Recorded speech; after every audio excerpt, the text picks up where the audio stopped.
नवमः सर्गः The ninth chapter. तस्यालयवरिष्ठस्य मध्ये विपुलमायतं ददर्श भवनश्रेष्ठं हनुमान् मारुतात्मजः.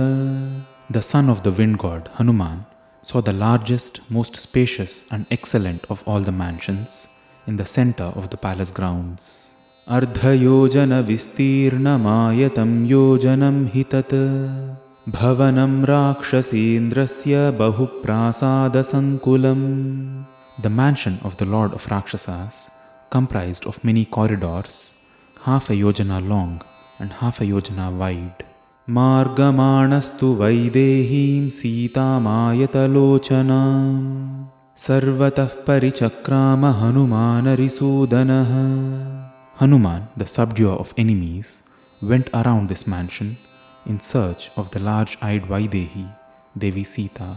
Uttamam rakshasavasam Hanumanavalokayan asasadatha lakshmivan rakshasendra niveshanam.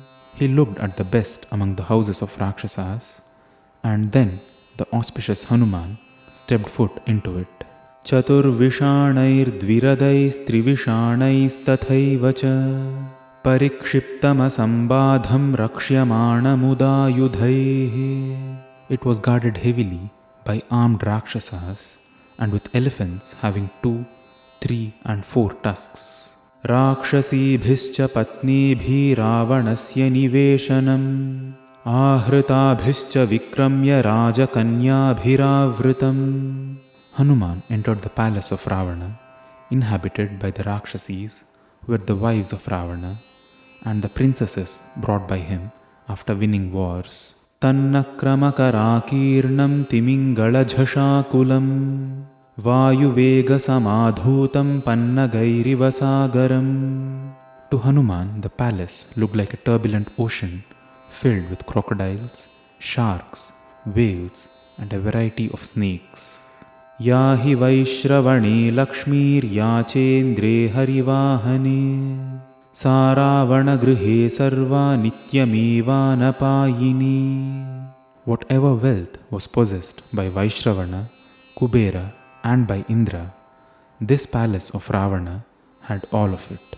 या च राज्ञः कुबेरस्य यमस्य वरुणस्य च तादृशी तद्विशिष्टा वा Riddhi रक्षो गृहेष्विह.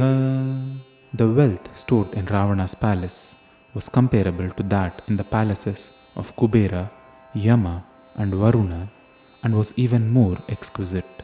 Tasya harmyasya madhyastham veshmachanyat sunirmitam bahuniryuha sankirnam dadarsha pavanatmajah. Hanuman saw in the center of that palace a complex of many well-built houses. Brahmanurthe kritam divyam divi yadvishvakarmana vimanam pushpakam nama sarvaratna vibhushitam. There was a wonderful vimana called Pushpaka, embellished with all kinds of gems, built by Vishvakarma for Brahma. Parena tapasalebhe yat kuberah pitamahat Kuberamojasa jitva lebhe tadrakshaseshwarah. It was the same one that Kubera had won from his grandfather, the creator Brahma, through his penance. The lord of Rakshasas acquired it by defeating Kubera with his might. Iha mrigasamayuktaih kartasvarahiranmayaih sukritairachitam stambhaih pradiptamiva cha shriya. It was supported by finely built pillars of 2 types of molten gold, Kartasvara and Hiranmaya, with images of blazing wolves carved on them.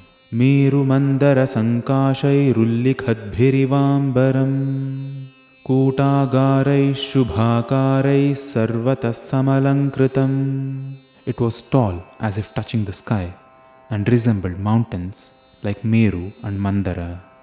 It was graced with multitudes of auspicious and decorated pleasure houses everywhere. Jwalanarka pratikasham sukritam vishvakarmana hemasopana sanyuktam charu pravaravedikam. It was well built by Vishvakarma with golden stairways and with radiant platforms glowing like the fiery sun. Jalavatayanairyuktam kanchanaisphatikairapi Indranila-Mahanila-Manipravaravedikam. It had windows made of gold inlaid with crystals. The platforms were encrusted with sapphires of Indranila and Mahanila. Vidrumena vichitrena manibhischa mahaghanaihi nistulabhischa muktabhistalenaabhivirajitam. It was shining bright with colorful corals, precious gems, and invaluable pearls encrusted on its floor. Chandanena cha raktena tapaniya nibhena cha supunyagandhina yuktamaditya tarunopamam. It was bright like molten gold, fragrant with red sandal, and as radiant as the rising sun.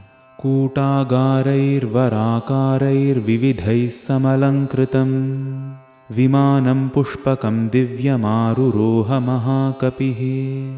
Hanuman ascended the wonderful Pushpaka, well decked with many corridors. Tatrasthassa tada gandham panabhakshyana sambhavam Divyam sammurchitam jighradrupavantamivaanilam. There he smelt the enchanting, divine fragrances of food and drink. The strong fragrance felt as if the wind itself had taken form. Sagandhastam mahasatvam bandhur bandhumivottamam itayehityuvachena tatra yatra saravanaha. The fragrance felt as inviting as one would invite one's relatives lovingly. It seemed to lead him to a place where Ravana rested. Tatastam prasthitashalam dadarshamahatim shubham Ravanasya manah kantam kantamiva varastriyam. Following that smell, he entered an auspicious hall which was extremely dear to Ravana's heart. Manisopana vikrutam hemajala vibhushitam Sphatikairavritatalam dantantaritaroopikam. The stairways of this hall were inlaid with precious gems, windows were carved with gold, floors were covered with crystals and sculptures of ivory and silver. Muktabhischa pravalaischa rupya chamikarairapi vibhushitam manistambhai subahustambhabhushitam. It was decorated with pillars of silver and gold, inlaid with pearls and corals and precious gems. Samair rujubhiratyuchchai samantatsu vibhushitaihi stambhaif pakshairivatyuchchair divam samprasthitamiva. It had highly ornamented pillars all over, all of them even and straight. With lofty columns that looked like wings, it appeared as if the hall is ready to take off to the sky. Mahatya kuthayastirnam prithvi lakshanankaya prithivimiva vistirnam sarashtragrhamalinim. The floor was covered with a wide carpet spread from wall to wall with designs of different murals of many palaces and houses drawn in a row. This enormous carpet appeared like the expanse of earth itself.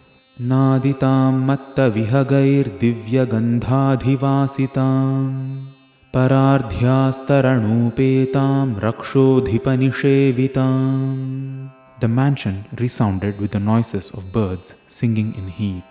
It had a wonderful fragrance and was inlaid with exquisite tapestries. Dhumramagaru dhupena vimalam hansa panduram Chitram pushpopaharena kalmashimiva suprabham. It was smoky with the fumes of agaru, spotless like a white swan. It was colorful and radiant like Kamadhenu, the wish-fulfilling cow, decorated with flowers. Manasanhlada jananim varnasyapi prasadinim tam shokanashinim divyam shriyas sanjananimiva. The mansion caused such pleasantness to the heart with its pleasing colors. It seemed to remove sorrow and create auspiciousness, seeming like a source of divine prosperity. Indriyani indriyarthaistu pancha panchabhiruttamaihi tarpayamasa mateva tada Ravana palita. That chamber of Ravana, like a mother, provided contentment to all the five senses of Hanuman. Svargoyam devalokoyam indrasyeyam puri bhavet siddhirveyam parahisyadityamanyatamarutihi. Hanuman thought, this may verily be heaven or the world of gods. It may be Amaravati, the abode of Indra, or else it may be the supreme achievement of the Creator himself. Pradhyayata iva pashyat pradipanstatra kanchanan dhurtaniva mahadhurtair devanena parajitan. Seeing the golden lamps that stood burning steadily, Hanuman thought that they looked as steady as the gamblers in deep thought in a losing game of dice. Deepanancha prakashena tejasa ravanasya cha archirbhirbhushananancha pradiptetyabhyamanyata. Hanuman imagined that the entire palace was set ablaze with the glow of the lamps, the lustre of Ravana, and the brilliant glow of Ravana's ornaments.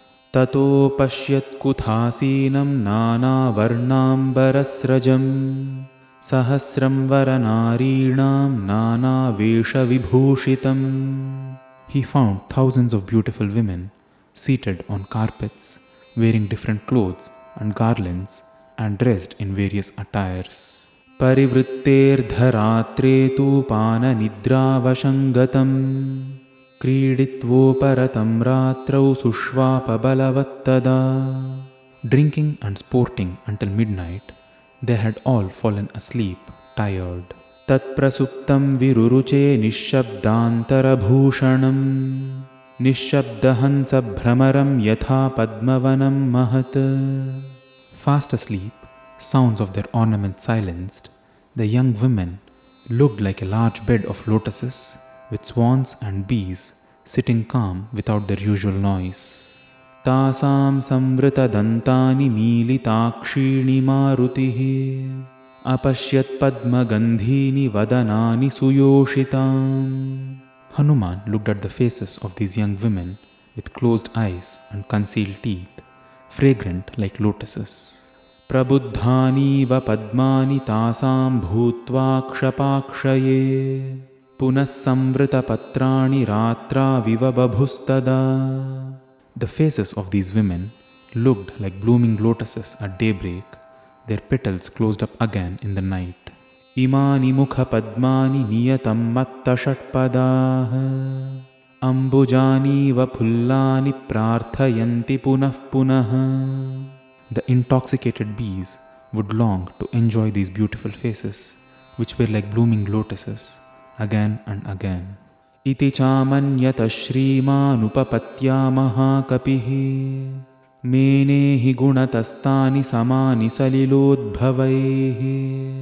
The auspicious Hanuman felt that it is only appropriate to compare their faces with lotuses for all such common qualities between them.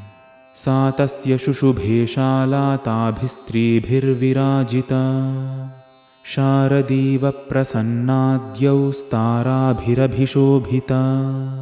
Brightened by the beauty of these maidens, the mansion looked like the autumnal sky, shining with beautiful stars. Sachatabhif parivrita shushubhe rakshasadhipaha yatha hyudupati shriman starabhirabhisamvritaha. The lord of Rakshasas, surrounded by these women, looked like the beautiful moon encircled by the stars. Yascha vantem barattarav punyashesha samavritaha imastas sangatah kritsna iti mene haristada. Seeing those women lying there together, Hanuman imagined them to be like the stars that fall in the sky once they run out of their punya. Taranamiva suvyaktam mahatinam shubharchisham prabhavarna prasadascha virejustatra yoshitam. It was clear that the grace and lustre of these women shined brilliant like the lustre and grace of the brilliant stars, emanating an auspicious glow. व्यावृत्तगुरुपीनस्रक्प्रकीर्णवरभूषणाः पानव्यायामकालेषु निद्रापहृतचेतसः. With their garlands displaced and jewels scattered, they were drowsy due to fatigue from drinking and lovemaking. व्यावृत्ततिलकाः काश्चिदुद्भ्रन्तनूपुराः पार्श्वे गलितहाराश्च काश्चित् परमयोषितः. A few young women had their circular tilakas on their foreheads smudged. Some had their anklets undone, and a few had their necklaces loosened. मुक्ताहारावृताश्चान्याः काश्चिद्विस्रस्तवाससः व्याविद्धरशनादामाः किशोर्य इव वाहिताः. Some had their strings of pearls broken, others had their clothes slipped off, and some had their waistbands snapped. They looked like young mares lying down in exhaustion.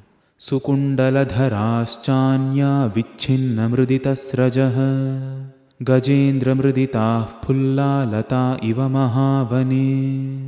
With their beautiful earrings broken and flower garlands crushed, some looked like blooming creepers in a dense forest, crushed by mighty elephants.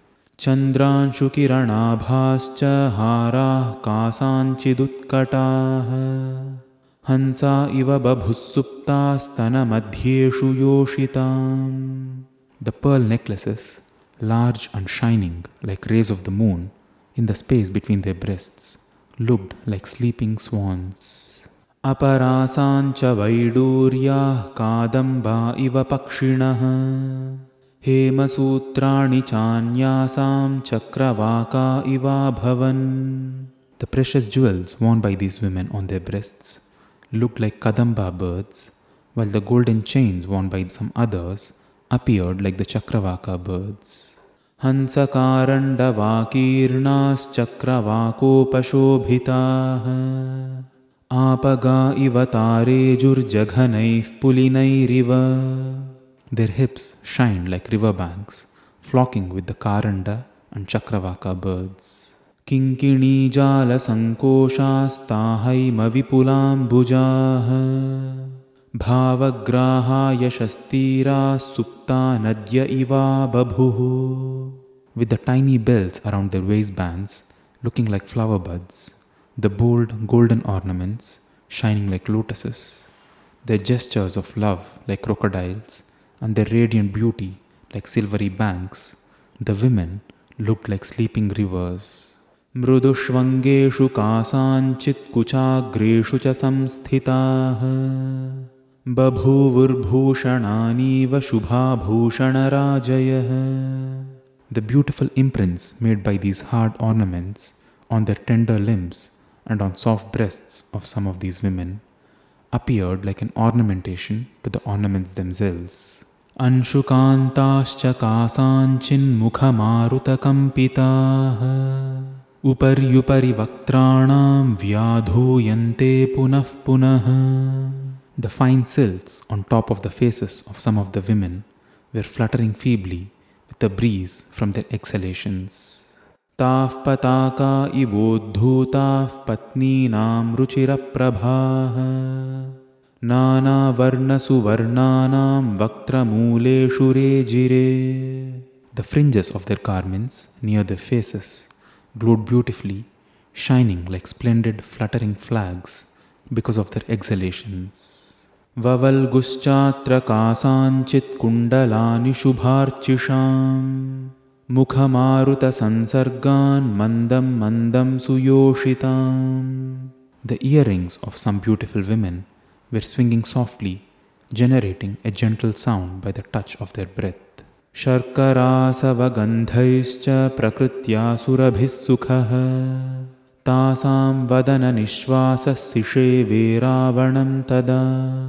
The sweet smell of wine emitting from their mouths and the natural fragrance of their breath was refreshing to Ravana as if it was serving him.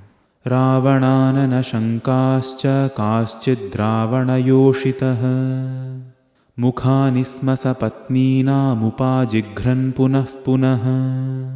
Some of Ravana's wives, in their intoxicated slumber, got close to the mouths of other women, thinking them to be Ravana. Atyarthan sakta manaso ravanetavarstriyah asvatantra sapatninam priyamevacharanstada. The others too, out of their interest and love for Ravana, responded to such advances with love. Bahunupanidhayanyah pariharya vibhushitan anshukani cha ramyani pramadastatra shishyire. Some women slept on their arms as pillows, laying aside their adornments, and others had their garments under the head as pillows as they slept. Anya vakshasi chanyasya's tasyah kachit punarbhujam aparatvankamanyasya's tasyas chapyaparabhujau. Some women were asleep, placing their arms on the breasts of the other, whose own arms were used as pillows by yet another. Another woman placed her head on the lap of the other and slept. Uru parshvakati prishtamanyonyasya samashritah parasparani vishtangyo madasneha vashanugaha. Under the influence of intoxicants and sexual fatigue, the women slept with their thighs, waists, hips, backs and laps intertwined with each other. Anyonya bhuja sutrena strimala grathita hisa maleva grathita sutre shushubhe matta shatpada. All these women, with their arms intertwined with each other, looked like a garland of intoxicated bees. Latanam madhave masi phullanam vayusevanat anyonyamala grathitam sansakta kusumochayam. The wives of Ravana appeared like a garden in spring. They looked like a cluster of blossoming creepers in a spring breeze. Vyativeshtita suskandhamanyonyabhramarakulam asidvanamivodhutam strivanam ravanasya tat. They were knit together as one string, forming a garland, and flowers of one creeper striking each other. The joints of these creepers had grown strong by being tangled with one another. Shaken by the breeze, the bees resting on one creeper would go to the other. Uchiteshvapi suvyaktam natasam yoshitam tada vivekah shakya adhatum bhushanangambarasrajam. It was not possible to distinguish clearly between the jewels, limbs, garments and garlands, and to place them in the right spots. Ravane sukha samvishte tastriyo vividha prabhaha jvalantah kanchana deepah praikshantani misha iva. When Ravana was happily asleep, the lights burned on steadily, as if gazing without a blink at the beauty of the sleeping women whom they dare not gaze at when Ravana is awake. Rajarshi pitrudaityanam gandharvanancha yoshitah rakshasanancha yah kanyas tasya kama vashangatah. These women who were infatuated with him hailed from the families of royal sages, ancestral deities, daityas and rakshasas. Yuddha kamena tas sarva ravanena hrita striyah samada madanenaiva mohitah kaschidagataah. Many were brought by Ravana there after winning kingdoms in war. Some came there on their own, out of their love and longing for Ravana. Na tatra kachit pramada prasahya viryopapannena gunena labdha na chanya kamapi na chanya purva vinavararham janakatmajam tam. Except Devi Sita, no other woman among them had been taken there by force, only on account of his valor and virtues. No one there had love for someone else now or before. Na chakulina na chahina rupa na dakshina na nupachara yukta bharya bhavattasya nahi na sattva na chapi kantasya na kamaniya. None among them was born in an unreputed family, lacked beauty, kindness, skill, strength, or brightness. Not a single one of them was not lovable to Ravana. Babhuva buddhistu harishvarasya yadidrishi raghava dharma patni ima yatha rakshasa raja bharyaah sujata hi sadhu buddhehe. The wise Hanuman thought, how wonderful would it have been if Devi Sita, the well-born and lawful wife of Sri Rama, could also be united with her husband, like these wives of Ravana are united with him. Punascha sochintayadatta rupo dhruvam vishishta gunato hi Sita athayamasyam kritavan mahatma lankeshwarah kashtamanarya karma. Hanuman, once again assuming his true form, thought to himself, Devi Sita is surely a virtuous lady, more well distinguished than them all. Alas, this lord of Lanka performed such an improper act.